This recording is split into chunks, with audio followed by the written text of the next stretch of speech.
Hi Aquarius, welcome to the special weekly tarot reading that is covering the blood moon, supermoon, blue moon, total lunar eclipse in Leo, 11 degrees of Leo. And I decided to do your reading second because you're the opposite sign of this lunar eclipse.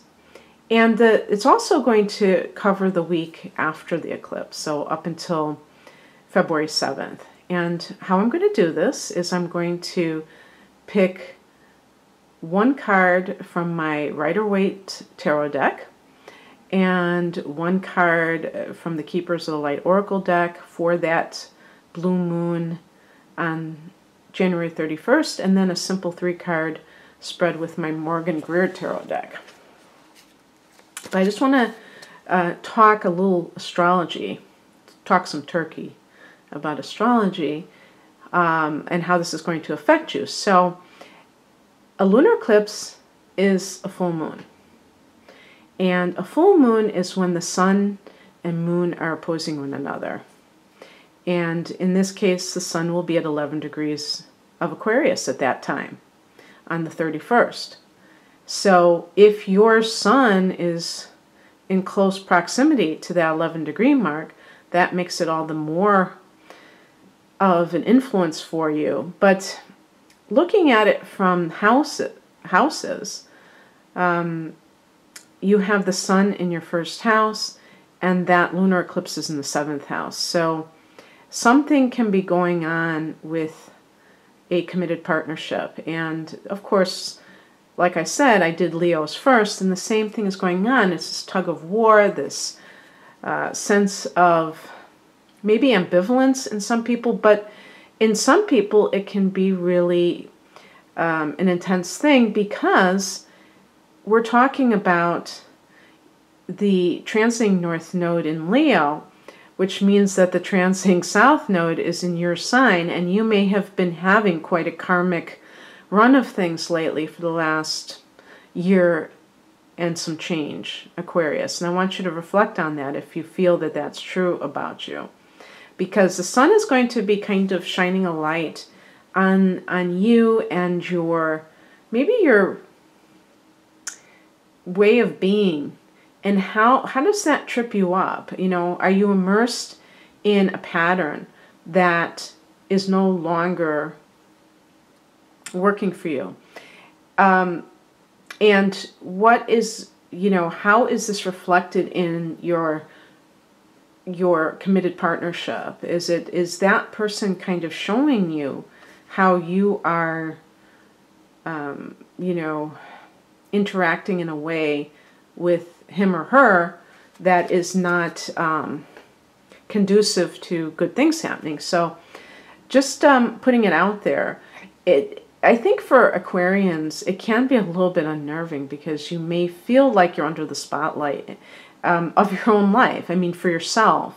And you may be like, I don't want to, why is this coming up for me? And, when I talk about karmic stuff with the South Node, it's like sometimes in our lives, when we talk about the transiting nodes and the eclipses, it's like these faded things happening. And I think there's going to be another lunar eclipse for you this July, like late July. I think it's July 27th, because you did have a lunar eclipse last August. So I think you're having another one. And if so, you're letting go of certain things. And you may be holding on with your fingernails because you're a fixed sign. And so these eclipses have been occurring in fixed signs. And that makes it even more deeply entrenched, all these karmic patterns. So it's kind of an interesting little dance that's going on.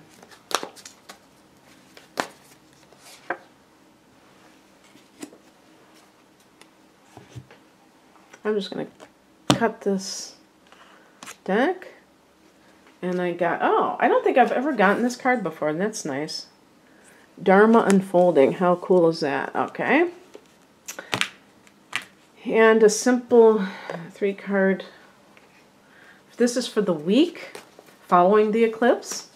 Simple 3-card spread. I almost said 3-card Monty.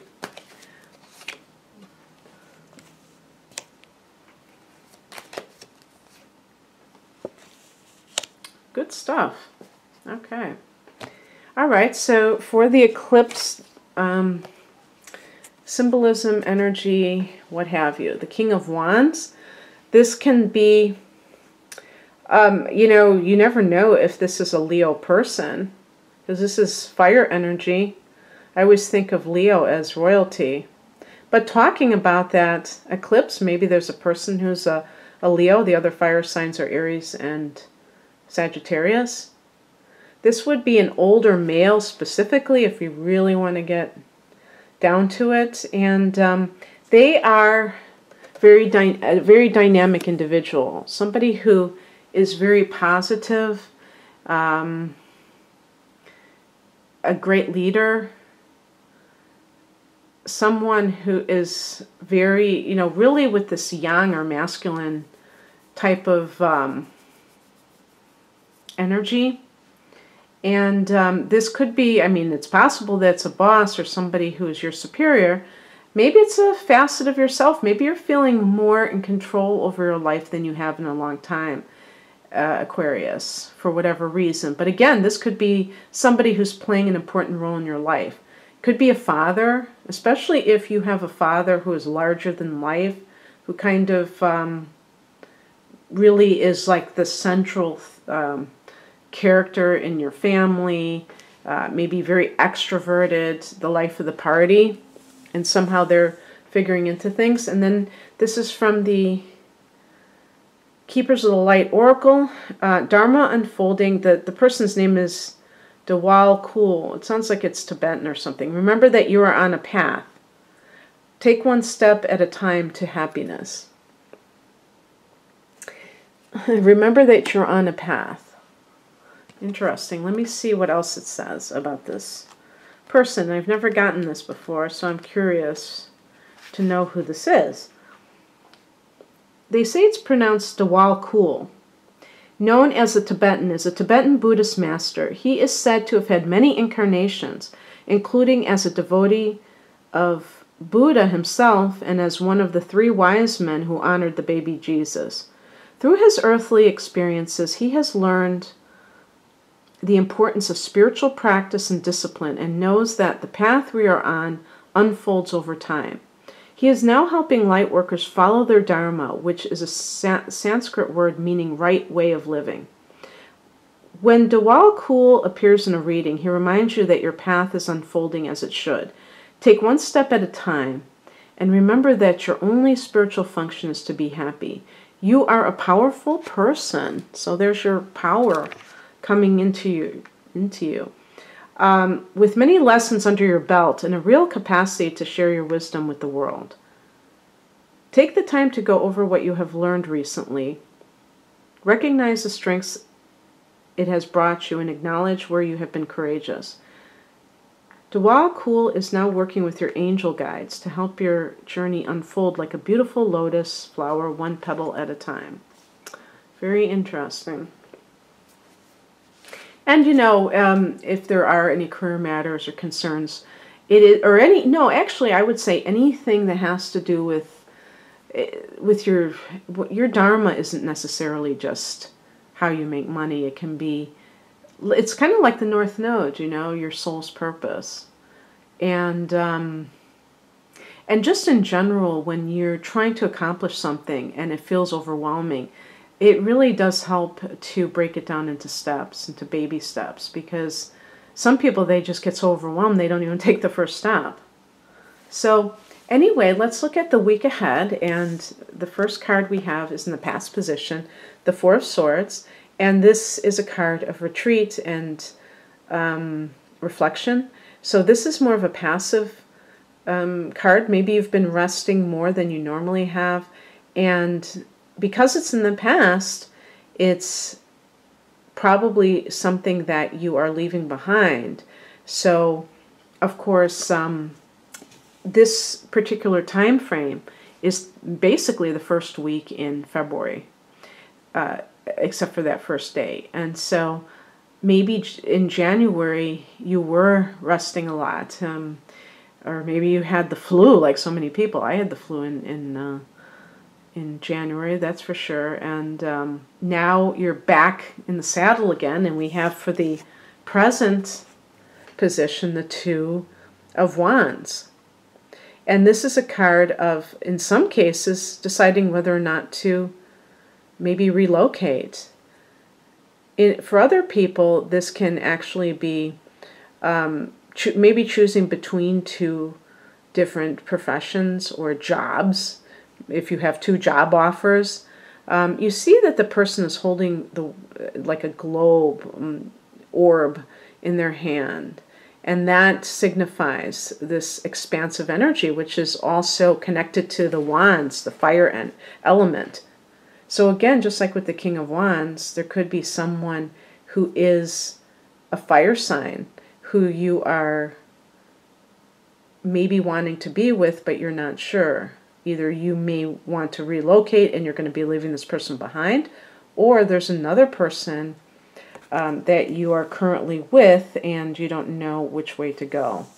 The outcome is the Hierophant. And the interesting thing about the Hierophant, first of all, it connects with Taurus, although I think it should be Sagittarius myself, based on what it stands for, because one of the things it stands for is, the religious framework of life, and other types of, it's also like higher learning, and that's associated with the 9th house too, in Sagittarius. So anyway, the Hierophant is also about conforming to tradition, okay?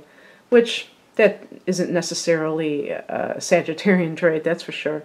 But it can be marriage. So if you are thinking of two different people, you may decide that you will stick with your marriage partner, whoever that is. And again, as I say, these issues are coming up with the committed partnership because of that lunar eclipse falling into that marriage sector.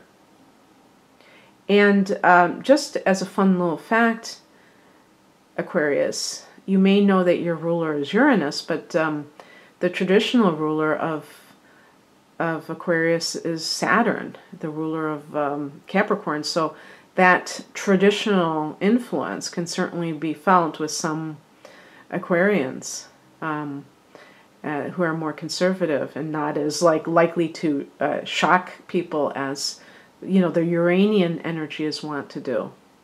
So anyway, I hope you enjoyed this little tidbit of a time frame.